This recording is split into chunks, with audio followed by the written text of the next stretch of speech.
Welcome to Eastern Newsbeat. Tricia Ziemer reporting. We're here with Chris May, who has served in Afghanistan as part of our armed forces. Welcome, Chris. Cheers, thank you. Thanks for having me. This is the Anzac appeal, but tell me what it means to you.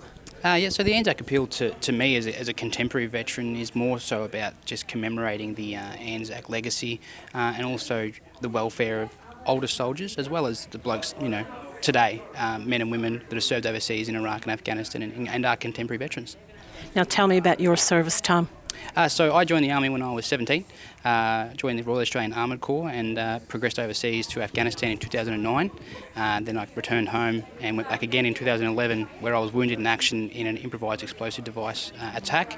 The vehicle I was commanding drove over and subsequently returned back to Australia with some head injuries and a bit of a brain injury. But since then I've made a full recovery and back to work and training people up at the Australian Defence Force Academy.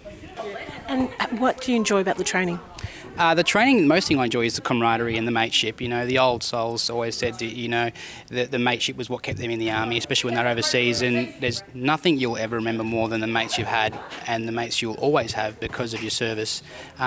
Today, I can still remember mates that I made when I was at my very first day at Kapooka, as well as blokes that have moved on and they're actually out in the street now, back into their normal employment that they were in before they were in the army. So you've always got them. So that's the best thing I love about it. Can you fill me in on the difference between the romantic view of war and the reality of being in Afghanistan? Yeah, well, the romantic side of it is, obviously the young strapping lad that goes off to war and comes back and he marches on Anzac Day and he's got his medals and that sort of stuff and the crowd clap him and that sort of stuff. But the reality is, when I was in Afghanistan, there was dirt, there was death, there was mud, there was destruction.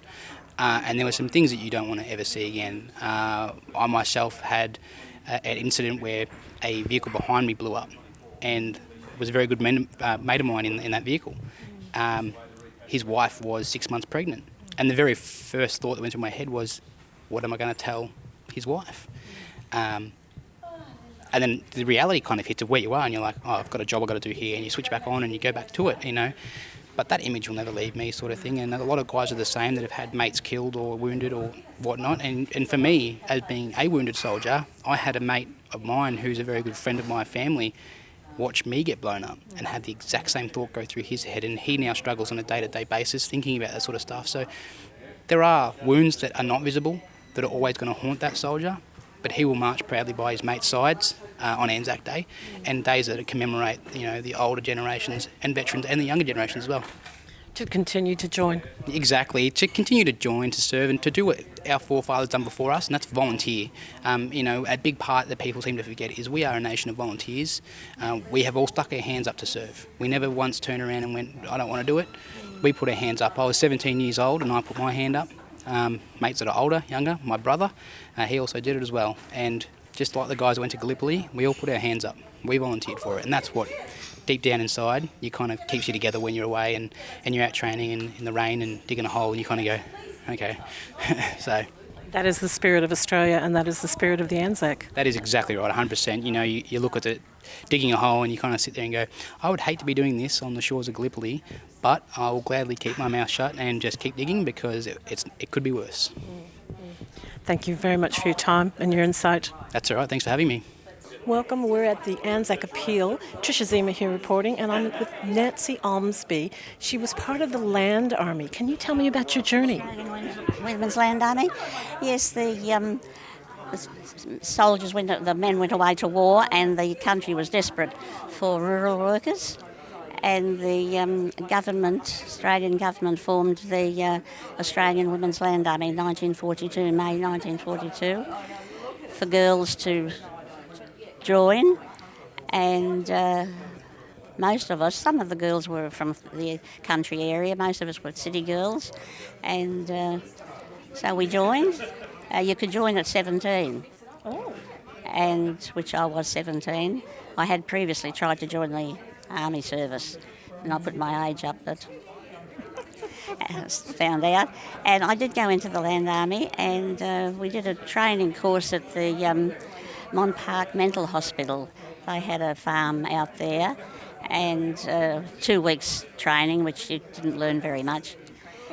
However, I went to a vegetable farm, and after that I went to the Werribee Research Farm, which was a training centre, and then I went to Gippsland and worked on dairy farms for the rest of until the end of the war. Oh my goodness. I'd never been within 2 of a cow before, but Be a long way from home. oh yes, it was. Yes, being a city girl, yes, but it was the farmers were.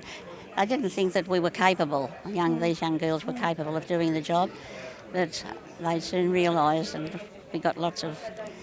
After the war, the farmers congratulated us and said how good, wonderful we were. And the Duchess of Gloucester, she came out to Australia, and she was very interested because England had a women's land army. Yes, so yes, and we did all sorts of work on the flax industry, the orchards, and For the parachutes, wasn't it? the flax was used to make army uniforms, the parachutes, ropes for the navy, and because it was thrashed, it was grows like a wheat. I don't know if you know, and we thrashed it, and it was laid on the ground for 3 weeks, and then after that we would have pitchforks and toss it over. Snakes and mice were running everywhere. So were we. And then it was taken to the mills and thrashed, and it was made into a thread. That was, and Australia didn't grow flax before then. Most of it was grown in England, and because England was bombed and the seed came from Russia, the seed was sent over to Australia, and some of their farmers were invited to grow it, but it had to grow in certain areas, of course. But it was hard work. Our hours were 48 hours a week, but on the dairy farm, of course, I used to work up to 70 hours, 6 days a week, and then 3 hours in the morning on Sunday milking, and 3 hours in the afternoon and milking and cleaning the sheds up. And Now, you've received an award from Julia Gillard, haven't you? yes, the government finally recognised us and invited us to Canberra. We had a wonderful time in Canberra, and she did give us I've got photos there of her, but our medal, and we were recognised after 70 years. Congratulations. Thank you for your time. It's okay. This has been Tricia Ziemer, Eastern Newsbeat.